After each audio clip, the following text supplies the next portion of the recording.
अस्सलाम वालेकुम रहमतुल्लाहि व बरकातहू। नाजरीन, आपका अपना मेज़बान समझलाल फन के आप मेरे यूट्यूब चैनल मेरे चीज़ों पर इस चैनल को सब्सक्राइब करना मत भूलिए। डॉक्टर अब्दुल कदीर ख़ान, जो कि हमारे पाकिस्तान के एक हीरो थे, उन्होंने मरने से पहले नहायत ही खूबसूरत बयान दिया था कि मैंने ज़िंदगी में कभी जुल्फ़िकार भुट्टो से ज़्यादा दलेर और मुहब्बे वतन शख्स नहीं देखा। बिल्कुल डॉक्टर साहब ने सही फरमाया था। और फिर मज़ीद कहा, और भुट्टो के बगैर एटम बम बनाना नामुमकिन था। डॉक्टर अब्दुल कदीर ख़ान ने बिल्कुल सही फरमाया था। और फिर उन्होंने मज़ीद कहा कि नवाज शरीफ तो अमेरिका की इजाज़त के बगैर सांस तक नहीं ले सकता, और ये भी हकीकत पर मबनी था। इमरान खान ने जेल में बैठे सहाफ़ी मेहदी हसन को एक नहायत ही बेहतरीन इंटरव्यू दिया है, और उन्होंने फरमाया कि मुझे इन्होंने दहशतगर्दों के सेल में रखा हुआ, जहाँ रोशनी तक नहीं आती। ये मुझे हर मुमकिन कोशिश कर रहे हैं कि असाबी तौर पर मुझे तोड़ा जाए, लेकिन मेरा अल्लाह पर पूरा यकीन है और मैं सारा दिन तलावत करता हूँ, नमाज़ें पढ़ता हूँ, और जो भी मेरे पास एक्स्ट्रा टाइम होता है उसमें मैं दुनिया जहान की बड़े बड़े लीडरों की किताबों की स्टडी भी करता हूँ। ये इनकी भूल है कि मुझे असाबी तौर पर ये तोड़ सके। मेरा अल्लाह पर पूरा यकीन है, ये मेरा कुछ नहीं बिगाड़ सकते। इमरान खान साहब, जो आपकी मकबूलियत वो दिन ब दिन बढ़ती चली जा रही है, क्योंकि आप हक और सच की खातिर इन चोरों के साथ अकेले खड़े जंग लड़ रहे हैं। अब आपके साथ एक और साथी जिसका नाम मलक रियाज है, वो भी आन खड़ा हुआ है। उन्होंने भी नहायत ही खूबसूरत बयान दिया है कि ये जो चाहे कर ले, मैं कभी भी इमरान खान के ख़िलाफ़ या अल कादर यूनिवर्सिटी के हवाले से गवाही नहीं दूंगा, क्योंकि ये सब झूठ है। इमरान खान एक मुहब्बे वतन और सच्चा इंसान है। अल कादर यूनिवर्सिटी एक ट्रस्ट है और वो उसका ट्रस्टी है, और सारी दुनिया जानती है कि ट्रस्टी तनख्वाह तक नहीं ले सकता। 190 मिलियन पाउंड मैंने उसको दिए थे, और जो उसने अल्लाह की राह में खर्च कर दिए। अल कादर यूनिवर्सिटी में हमारे नबी करीम सल्लल्लाहु अलैहि वसल्लम की सीरत नबी पर पढ़ा, जो हमारे इन चोरों, डाकुओं, लुटेरों और इस्लाम दुश्मन को ये कभी भी पसंद नहीं था।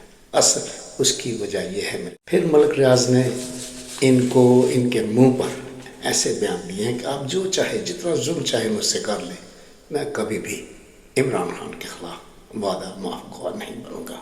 आप अच्छी तरह जानते हैं, इमरान खान पहले अकेला था, आप दो हो चुके हैं। मलक रियाज भी इतना ही स्ट्रॉन्ग आदमी है जितना इमरान खान। मलक साहब, आपने अपने इरादे पर डटे रहना है, क्योंकि जितनी मकबूलियत इमरान खान को मिली है, आप भी इसको फॉलो कर रहे हैं, और हमारी सारी पाकिस्तानी कौम आपके साथ खड़ी हो चुकी है। आपने घबराना नहीं है। हमारी इस एस्टेब्लिशमेंट ने तो हमेशा आइन की धज्जियाँ उड़ाई हैं। आपको याद होगा कि 1971 में भी इन्होंने भुट्टो के साथ यही जुल्म किया था, उसे फांसी पर में लटका दिया था, और वो इतना बड़ा नुकसान था कि हमने अपना आधा मुल्क गंवाया था। लेकिन अब भी ये बात नहीं आ रही, उन्हीं गलतियों के ये दोबारा दोहरा रहे हैं, और न जाने फिर हमारे पाकिस्तान का कितना बड़ा ये नुकसान करेंगे। तो मैं जनाब मोहतरम अपने चीफ ऑफ आर्मी हाफिज़ मुनीर आसिम मुनीर साहब से यही गुजारिश करूँगा कि आप अब भी होश के नाखून लीजिए। आपको याद होगा कि जब गुजरांवाला में इमरान खान के दौर में कोर कमांडर ऑफ गुजरांवाला थे, तो आपने वहाँ मास्टर टाइल्स के मालिक से 90 करोड़ रुपया डिमांड किया था, थ्रेट किया था। लेकिन वो तो एक गरीब आदमी था, ये अखबार में छपा था, और फिर आपने उसे फ़ोन करके थ्रेट भी किया था, और वो बेचारा एक कोर कमांडर के ख़िलाफ़ कैसे अदालतों का दरवाज़ा खटका सकता था। उसे अपनी मौत भी सामने नज़र आ रही होगी। आपसे यही गुजारिश है, आपने पहले भी हमारा आधा मुल्क गंवाया है, अब इस मुल्क पर रहम कीजिए। हमारी बदकिस्मती ये है कि तारीख से इन्होंने अभी तक कोई सबक नहीं सीखा, वही गलतियाँ ये दोबारा दोहरा रहे हैं। अल्लाह ना करे कि हमारा पाकिस्तान तबाह बर्बाद हो जाए। इनकी पूरी कोशिश है कि हर तरीके से हमारी कौम को ये भूखा मारें, क्योंकि इनके पीछे अमेरिका बैठा हुआ है। اور امریکہ کبھی بھی نہیں چاہے گا کہ ایک نیوکلیئر پاور ہوتے ہوئے اس کی معاشی حالت صحیح ہو اور وہ اسٹرانگ ہو اور وہ اپنے پاؤں پر کھڑا ہو سکے.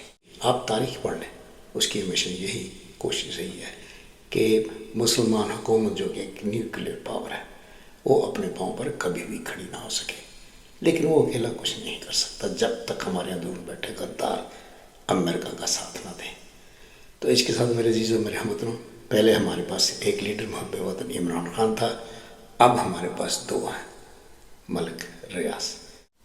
تو آپ نے بھی ملک ریاض کا ہر صورت میں جس طرح آپ عمران خان کے ساتھ کھڑے ہیں، ملک ریاض کے ساتھ بھی آپ کھڑے ہو جائیں، اور پھر دنیا کی کوئی طاقت ہمارے پاکستان کی طرف میلی آنکھ کر کے نہیں دے سکتی. اجازت چاہتا ہوں. عمران خان زندہ باد، پاکستان پائیدہ باد. Thank you. اور میں نے ملک کو اس قابل کر دیا کہ اب اللہ کے فضل سے کوئی بری نگاہ اس پہ نہیں ڈال سکتا. سر آپ کی بڑی ایفرٹ تھی، لیکن آپ ذوالفقار علی بھٹو کو کتنا کریڈٹ دینا چاہیں گے؟ ان کی کتنی ایفرٹ تھی، جو ان کی جو سٹیٹمنٹ تھی کہ ہم اگر گھاس بھی کھانا ہمیں پڑے تو ہم کھائیں گے، اور اس طرح کی جو باتیں تھیں اس وقت کی چیزیں تھیں، ان کو آپ کیسے بھٹو صاحب کو بھی دیکھتے ہیں آپ؟ حفیظ بھائی ایک بات تھی، جب میں ان سے ملا تو مجھے یقین ہو گیا کہ وہ بہت محب وطن تھے. وہ پاکستان کو چاہتے تھے کہ اس قابل ہو جائے کہ آئندہ ہندوستان بدماشی نہ کرے. ذوالفقار علی بھٹو صاحب بہت بہت محب وطن تھے. انہوں نے مجھے وہ تمام سہولتیں دی جس کی وجہ سے یہ کام ہو سکے، ورنہ اور کوئی ہوتا تو یہ کام ہرگز نہیں ہوتا بغیر ان کی سہولتیں دینے کی. کیوں خان صاحب، آج کے دن کے موقع پر کوئی آپ کو وزیر اعظم کی طرف سے کوئی آپ سے رابطہ ہوا، کوئی فون ہوا، کوئی آپ کو مبارکباد یا کوئی آپ کے حوالے سے؟ عبید بھائی انہوں نے تو فون کیا ہوا، جو ان کے پاس فون آیا وہ امریکہ کا، یا اس کا شیخ محمد کا یا کسی اور کا.